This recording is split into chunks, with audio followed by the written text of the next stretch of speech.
Hey everybody, how's it going? I am in Sedona, Arizona, and I just finished the installation of the beer keg sink that I've been working on, and that is now at its new home in the Mooney's Irish Pub over at the Hillside Shops. So if you're ever in Sedona, go check it out. And when I come up to Sedona, this is the one place I really enjoy coming to. I'm just a little bit above the Buddhist temple, and getting out of Phoenix and coming up here kind of gives me an opportunity to kind of regroup and kind of put my thoughts together. I get motivated here. Some of my best creativity comes from this area. The beer keg sink was a work with reclaimed materials, specifically the beer keg. And so I thought today would be a good time to talk about where to get the best reclaimed materials for your next project. But before I do, you got to take a look at this view. I'm going to spin you around here real slow until you get back around to me.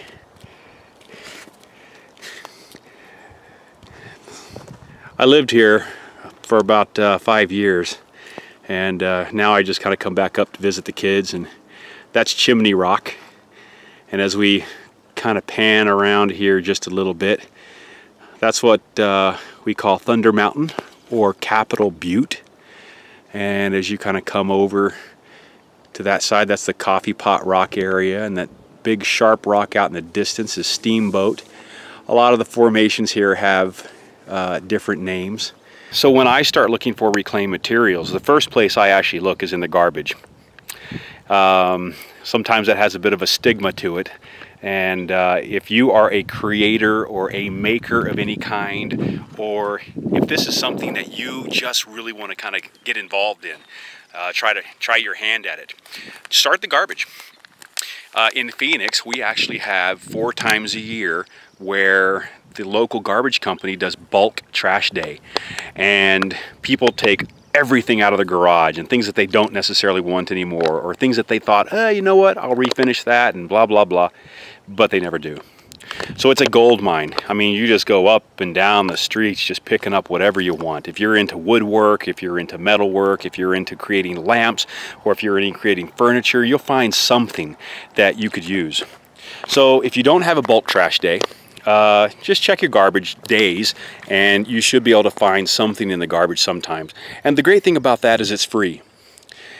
Another area along the same lines of garbage is, I would say, try commercial garbage, dumpster diving. Now, I do give you a word of caution here. A lot of cities and small towns, even big cities, have instilled regulations against dumpster diving. They don't want people to get hurt. It's a liability issue. And I would definitely say, don't dive into the dumpster. Don't jump into the dumpster. You don't know what someone has actually put in there, so it could be something that could hurt you. But if you can look into the dumpster and you can see something cool there, grab it out. You know, you could actually make something really nice. One of the places that, go to behind furniture stores, because they get something in that's damaged and they just toss it out. And usually it's a pretty easy fix. So definitely check at the commercial dumpsters, check for your bulk trash, check for your regular trash, okay? That's all free stuff. Along the same line of free, but online, is go to Craigslist. Craigslist has a free section, and you can go there and sometimes find some pretty cool stuff. In some big cities, they actually have a website called FreeCycle. Now, FreeCycle is people also have free items that they want to get rid of, and they'll post them, and people can come pick them up. When you get away from going to free things, in Phoenix, what's really kind of cool is we have the ability to go through salvage yards. So when people bring in, scrap metal, scrap trash or whatever, so we can rummage through the scrap yards. Now you're going to pay by the pound. For me, that's usually where I go to get my metal. I usually find some really cool parts and pieces there. So I love kind of just finding, the gears and, things that could become clocks or, sculptures or whatever. So check your salvage yards and just go in and talk to them. I mean, they might make you wear a hard hat or, an orange vest or, closed-toed shoes. You don't want to walk around in a scrapyard in flip-flops, but it can't hurt to ask. If you don't have salvage yards that you can go through, then check your yard sales, your garage sales. And when you're there, I would say go on the Saturdays, you know, after, you know, everybody has finished, and the people that are running the garage sales or the yard sale, they just want to get rid of their stuff.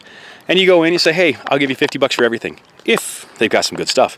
But usually they're much more willing to bargain at the end of the day, and you can get things for pennies on the dollar. So yard sales, garage sales, also very good. Beyond that, I would go to, say, Goodwill, or like we have a place called Savers. So any of your thrift stores are going to be a great source for lamp parts.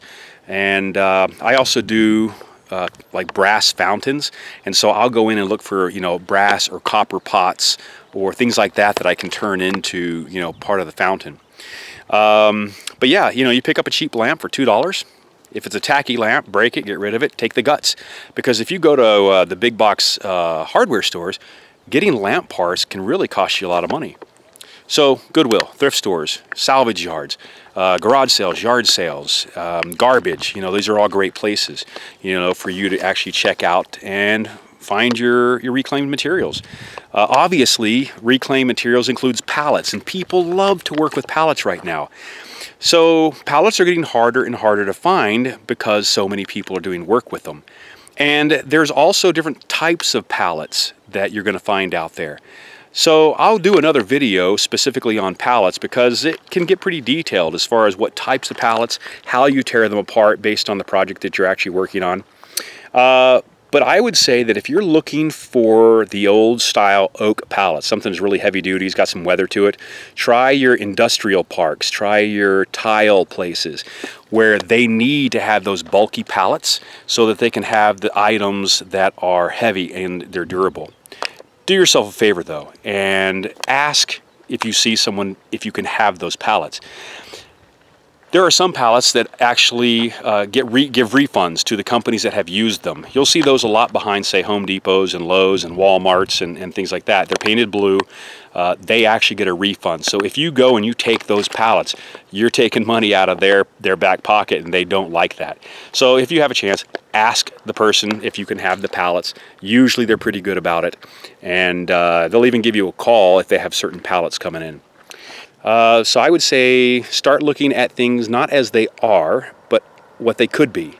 And you're going to start to open your eyes and your skill level, you know, to using reclaimed materials, and you'll start to hone your interest and have fun with it.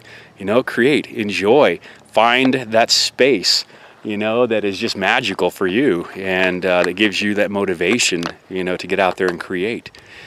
So hey, thanks for tuning in. I would really appreciate it if you subscribed and give me a thumbs up. And also ask me questions, give me some comments, let me know what you think. If you have any questions, I'll try to get them answered. And other than that, I'll see you next week, and we'll talk about something else. So take it easy.